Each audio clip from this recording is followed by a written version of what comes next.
Hi, everyone, and welcome to this episode of The True Show. I'm Leslie Lambert. And I'm Nick Gelfand. Well, today we want to start talking to you about down payments on houses. And of course, this is a big topic, but what we want to specifically discuss today is the top 10 states with highest down payments. So oftentimes buyers, especially first-time buyers, are a little confused about how much money they have to put down. And it does vary, excuse me, based on what loan they're using. But as a typical average, for Lending Tree did a study and discovered that they discovered which were the top 10 states that require the most down payment. So number one, which I wasn't too surprised about, is New Jersey. But you were surprised at that, you said, Nick. I was, because to me it seems like New York, like a California, although they're both in the top 10, yeah, I thought they might have been higher more up. expensive than Absolutely. Jersey. So Jersey's 13.71%, followed by Washington, D.C., and New York. So those are not so surprising. Usually the sort of bigger metropolis areas are going to be more expensive. Next is Hawaii, 13.33%, California, Florida, Alaska, 13.06%, Connecticut, 13.3%, Nevada, which, I guess Vegas makes it. I don't know. That one was kind of a surprise to me. And then Massachusetts sliding in at number 10. So For all of us. For all of us in Massachusetts, the average down payment on a mortgage, according to this study by Lending Tree, is 12.98%. So, of course, as we said, it really depends on what mortgage product you're using. There are loans that allow you to do less than that, but this would be, sort of on average. They're taking all the loans and finding what the mean is on that. So, if you live in one of those states, boo-boo, you got to come up with more money. Yeah, no, I mean, it also depends. If you look at the study, it actually shows you the states are probably most affluent or have the most affluent buyers, because some of what goes into down payment is actually how much money the person has to put down. I mean, we personally see a lot of FHA here, right, because our buyers don't have that money, but probably on the eastern side of the state, people do have the money, so they'd rather put that down, right, and keep their mortgage lower, which exactly. Of course is a good plan. And of course they did do the lowest 10 as well, and congratulations, North Dakota. You guys are putting down an average of 11.34%. Nice. So, Nick, we've got some warnings for people. Absolutely. About who they should work with. We always talk about how important it is to work with a real estate agent, and how it is your best bet, whether you're buying or selling home, to have somebody professional advocating on your behalf. Absolutely. But how do you know if you're working with a bad real estate agent, and should you cut those ties? The folks at Forbes came up with a list of 5 things to look for in a bad real estate agent. Number 1 is lack of communication. Number 2 is lack of leadership. Number 3, unused resources. That's a huge one, I think, because I think a lot of agents that maybe 5 to 10 years ago were top of the field have maybe not adapted to today's use of online marketing and different technologies, and are leaving resources on the ground that they're not using for their clients because they're not comfortable with them. They may not be aware of them. May not be aware of them. That is, just like in any profession, it's important to stay on top of the cutting edge resources available for you to, whatever your product or service may be, to make it better, so your clients are in the best hands. Yeah. And we do see that. It seems to be generational, in my experience.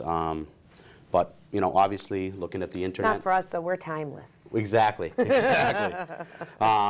So absolutely unused resources. Number 4 is too much pressure, which is an interesting one as well, because I'm not sure if you'll have the same. A real estate agent would have the same, I guess, clout to have pressure on the sales if they're selling your house, but if they're helping you buy a house.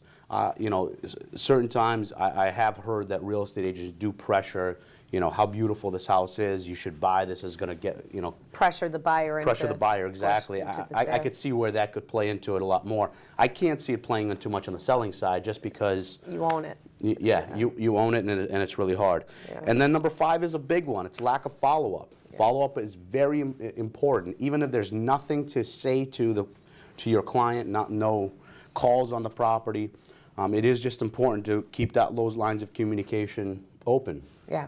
And I think, many times your agent might be a very nice person. They might even be your friend or family, and yet still are hitting these 5 bad points. And, this is your biggest investment most often, whether you're buying or selling. Most people, this is a biggie. And so I would say that my cautionary tale to people is that, consumers need to treat a real estate transaction as a business the way they would treat any other business. You would not turn over a lot of money to a stock person, to invest in the stock market if they didn't know what they were doing and weren't the best at their field. You wouldn't. And you wouldn't put your money in a bank account that you felt was, in a bank that you felt was shaky. So you shouldn't be hiring professionals either. And real estate it's a big professional alliance with the consumer, so be careful and check those 5 points, see if your agent's working above and beyond those so that you've got the right match for you. Absolutely. So just as important as it is to vet whoever you actually will end up working with, it is important to keep up with them and kind of do checks and balances throughout the whole time your relationship is going on. Sometimes they might just need a reminder. Hey, absolutely. You forgot to check in with me. They get busy. Maybe they just forgot, so you give them the benefit of the doubt. Absolutely. But thanks to the folks of Forbes. Yes, thank you. So we've got some, continuing with our 2011 market statistics. We've got a couple of towns in western Massachusetts to talk to you about. As Nick mentioned in our last show where we covered some of the statistics, these are based off of the multiple listing sales in Hampden County. They do not take into account any private transactions. These are strictly the ones that we have access to via the multiple listing service. But this is a really good barometer for what's been going on in these economies. And, so we're going to start with Westfield, my hometown. And in Westfield in 2011, there were 236 sales, and these are single-family homes. Average days on market was 118 days. The lowest sale was $30,000, and the highest was $514,000. And so that makes the average 224,307. And so basically, what happened from 2010 to 2011, we had more sales. There was only 206. So the sales did improve in Westfield. Days on market is longer. The median price went up, which haven't is shocking. Yeah. So 2010 in Westfield, the median price was $198,500. And in 2011, it was $214,000. So that might be showing some good signs of recovery in Westfield. As Nick said before, it's hard to know. We don't have a crystal ball. Where did that crystal ball go? I know. Need it. Anyway, rear view mirror is put it much. on eBay. Silly boy. So anyhow, we won't know until we get another year or so under our belt whether this is actually recovery or was just this past year.